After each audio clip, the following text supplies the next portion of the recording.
కోటర్లు కోటర్లు బీర్లు బీర్లు brandy whisky రమ్ము strong బీర్లు లైట్ బీర్లు రండి బాబు రండి జెప్పున వచ్చేయండి జేబులకు చిల్లు పెట్టుకొని వెళ్ళండి ఫుల్ కిక్కే కిక్కు అంతా మన కూటమి సర్కార్ దయ ఓ ఇదేందుల్లా కూరగాయలు అమ్మినట్టే మందును కూడా అమ్ముతుర్రా ఎక్కడన్నా అని షాక్ అవుతుర్రా అరే ఆ రోజు కూడా వస్తదేమో ఈ కూటమి సర్కార్లా అనిపిస్తుందట రండి బాబు రండి కూరగాయలు కొన్నట్టే కోటర్లు బీర్లు కొనండి మందు బండి మీ ఇంటి ముందుకే వచ్చేసింది ఇక ఏ మాత్రం ఆలస్యం చేయకుండా మా బండి వద్దకు వచ్చేయండి నచ్చిన బ్రాండ్ కొనుక్కొని మత్తొచ్చేదాకా తాగండి పొద్దంతా కష్టం చేసి సంపాదించిన సంపాదన మొత్తం మందుకే ఖర్చు చేయండి ఇవి కూడా చాలకపోతే మీ ఇంట్లోళ్ళ మీదున్న బంగారం తాకట్టు పెట్టైనా సరే మందు తాగడం మాత్రం ఆపకండి రండి బాబు రండి మందు బండి మీ ఇంటి ముందుకే వచ్చింది.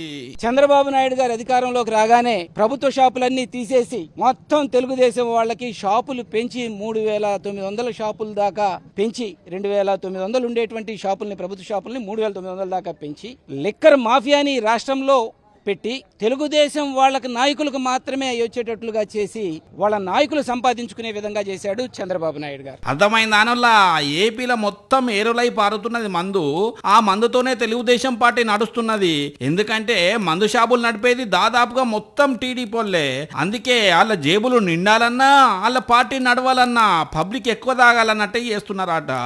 అందుకే వేమూరు వైసీపీ ఇన్ఛార్జి వరికుటి అశోక్ బాబు ఇట్లా 4 గీరల బండి మీద కోటర్ సీసాలు బీరు సీసాలు పెట్టి గల్లీ గల్లీ తిరుక్కుంటా కూరగాయలు అమ్మినట్టే మందును కూడా అమ్మినట్టు చేసి నిరసన తెలిపిండు.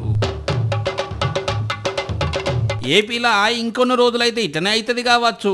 ఇప్పటికే బెల్ట్ షాపులు మస్తు పెరిగి 24 గంటలు మందు దొరుకుతున్నదట. కొన్ని జాగాలనైతే ఇంటికే మందు తీసుకుపోయి ఇస్తున్నారట. అందుకే ఇక ఇట్లా కూరగాయలు అమ్మినట్టు అమ్మినా ఆశ్చర్యం లేదన్నట్టు అట్లున్నది ఈ కూటమి సర్కారు పాలన.